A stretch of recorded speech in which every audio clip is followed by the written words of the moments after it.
నూనెల నుంచి చేసిన సాహితీ క్రియలు, కవులు, కళాకారులు, సాంస్కృతిక ముఖ్యులందరికీ, అలానే వేదికను అలంకరించినటువంటి కళా పోషకులు వీళ్ళందరికీ పెద్దలకి హృదయపూర్వక నమస్కారం. ముఖ్యంగా తెలుగు రామ్మూర్తి పంతులు గారు తెలుగు భాష ఉన్నంత వరకు ఆయన్ని గుర్తుంచుకోవాల్సినటువంటి వ్యక్తి. ఆయన చేసిన సేవల్ని వారి మునిమనవరాలు ఫౌండేషన్ పెట్టి కృష్ణ గారు కలిసి చేస్తున్నటువంటి కార్యక్రమానికి వాళ్ళకి చేతులెత్తి నమస్కరిస్తున్నారు. 10 సంవత్సరాలుగా కంటిన్యూగా కార్యక్రమం చేయటం ద్వారా ప్రజల్లో ఉన్నటువంటి వచ్చే కొత్త తరానికి తెలుగు సాహిత్యం యొక్క వికాసాన్ని అందజేస్తూ ఉన్నారు. అందుకు వారు ఈ కార్యక్రమాలు నిర్విరామంగా కొనసాగించాలని కోరుకుంటా ఉన్నాను. భగవంతుడు వారికి ఆ శక్తిని ప్రసాదించాలని మేము కూడా ప్రోత్సహిస్తామని తెలియజేస్తున్నాం. అట్లనే తెలుగు భాష గురించి ఈరోజు మరి మనందరం కూడా మాతృభాష, తల్లి భాష, దీన్ని గుర్తుపెట్టుకోవాల్సినటువంటి అవసరం ఉంది. మనం ఎంత పెద్దవాళ్ళమైనా తల్లికి కొడుకువే, అట్లే మన భాషకి మనం అభివృద్ధి చేసుకోవాలి. తెలుగు భాషని మనమే కాదు, పాశ్చాత్యులు పరిపాలించినప్పుడే వాళ్ళు గుర్తించారు, గమనించారు. అందుకే వాళ్ళు ఏమన్నారు, ఇటాలియన్ ఆఫ్ ఈస్ట్ అన్నారు ఆ కాలంలో. ఆ తర్వాత శ్రీకృష్ణ దేవరాయలు గారు దీని యొక్క ఔన్నత్యాన్ని తెలియజేశారు. అంతేకాదు నన్నయ్య గారు మహాభారతాన్ని సంస్కృతం నుంచి తెలుగులోకి అనువదించినప్పుడు తెలుగుకి వన్యం వచ్చింది, ప్రారంభమైంది తెలుగు భాష ఔన్నత్యం.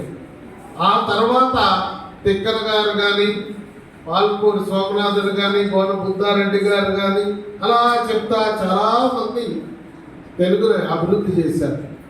ముఖ్యంగా ఎన్టీ రామారావు గారు వచ్చిన తర్వాత తెలుగు భాషని తెలుగుదేశం ప్రభుత్వం వచ్చిన తర్వాత బాగా అభివృద్ధి చేశారు. తెలుగుకు ప్రత్యేకమైన యూనివర్సిటీ, భాషకు ప్రత్యేకమైన యూనివర్సిటీ పెట్టినటువంటి మహానుభావుడు ఎన్టీ రామారావు గారు. అలాంటి యూనివర్సిటీ ఈరోజు విభజన చెందిన తర్వాత ఈ రాష్ట్రంలో కూడా ఒకటి రావాల్సిన అవసరం ఉంది. ముఖ్యమంత్రి గారికి తెలియజేస్తాం.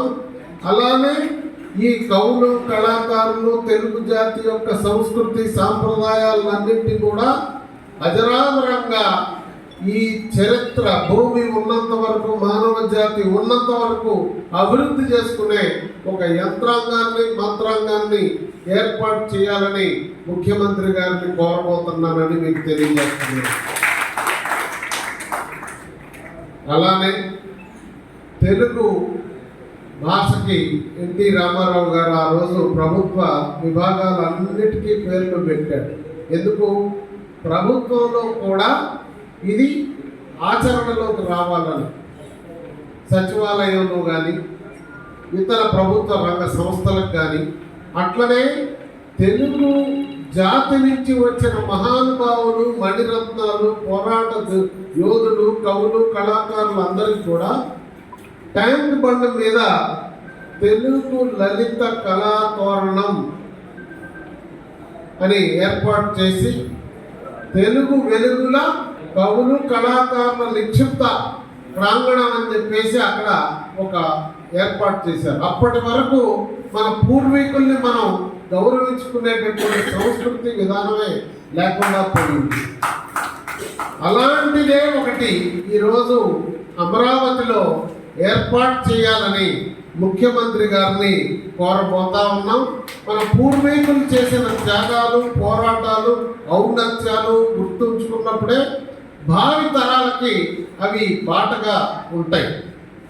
అందుకోసం మనందరం కూడా ఆలోచించాలి.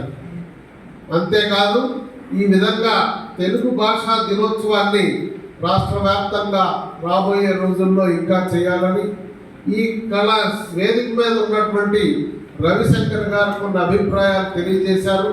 అలానే విద్యాధర్ గారు కూడా తెలియజేశారు. ఇట్లా అభిమానులైన వాళ్ళందరితో ఎన్టీ రామారావు గారి సాహిత్యాన్ని ఏ విధంగానైతే ప్రపంచానికి తెలియజేస్తున్నామో అదే విధంగా ఒక టీంని ఏర్పాటు చేసి యాక్షన్ ప్లాన్ తయారు చేసి మనం ప్రయత్నం చేస్తూ ప్రభుత్వం దృష్టికి కూడా తీసుకెళ్దాం అనేది విజ్ఞప్తి చేస్తున్నాను. తెలుగుదేశం పార్టీ వచ్చాకనే తెలుగు భాషకు ఔన్నత్యం వచ్చింది. చంద్రబాబు నాయుడు గారు ముఖ్యమంత్రి అయిన తర్వాత కళారత్న హంస అవార్డులు పెట్టి కవులు కళాకారులందరినీ కూడా ఆయన ముఖ్యమంత్రిగా ఉన్న ప్రతి సంవత్సరం ప్రోత్సహించారు. ఆ తర్వాత వచ్చిన ప్రభుత్వం నిర్లక్ష్యం చేయడం జరిగింది. కానీ మళ్ళా దీన్ని పునరుద్ధరించాల్సినటువంటి అవసరం ఉంది. ఈ విషయాన్ని కూడా మరి ముఖ్యమంత్రి గారి దృష్టిలో పెడతామని, ఏది ఏమైనా తెలుగు జాతి ఉన్నంత వరకు తెలుగు భాష ఉంటుంది. ప్రపంచంలో మీరు చూశారు, ఇంగ్లీష్ అవసరం ఉంది కానీ తెలుగును మర్చిపోవాల్సిన అవసరం లేదు. ఎందుకంటే ప్రపంచంలో అతిపెద్ద దేశమైన చైనాలో మాతృభాష ఇప్పుడు చైనీస్ భాష, ఇంగ్లీష్ కాదు, ఇంకో భాష కాదు. అలానే జపాన్ అత్యంత అభివృద్ధి చెందినటువంటి దేశం. అక్కడ మాతృభాష కానీ వ్యవహారిక భాష కానీ అన్నీ కూడా జపనీస్ లాంగ్వేజ్లోనే జరుగుతాయి. అక్కడ ఇంగ్లీష్ని అవసరం కోసం వాడుకుంటారే కానీ దాని మీదనే ఆధారపడ్డారు.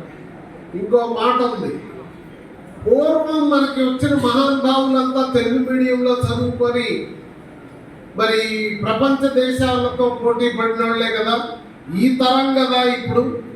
కనుక ఏది ఏమైనా మాతృభాష ద్వారా విద్య నేర్పితేనే త్వరగా ఆ ఏజ్లో పిల్లలకి అవగాహన అవుతుంది. అవగాహన అయిన తర్వాత బ్రతుకుదెరువు కోసం కానీ ఉద్యోగ వ్యవహారాల రీత్యా కానీ మనకి అవసరం. అప్పుడు మనం హిందీ కానీ ఇంగ్లీష్ కూడా నేర్చుకుంటే చాలా బాగా ఉంటుందని, ఆ విధంగా ప్రాధాన్యత క్రమంలో మనందరం ఆలోచించాలని ఈరోజు ఈ కార్యక్రమం విజయవాడలో చేసి ఇంతమంది సాహితీ ప్రియులకి మరి పాల్గొనే అవకాశం కల్పించినటువంటి ఫౌండేషన్ వారికి అభినందనలు తెలియజేస్తూ సెలవు తీసుకుంటున్నాం. నమస్కారం.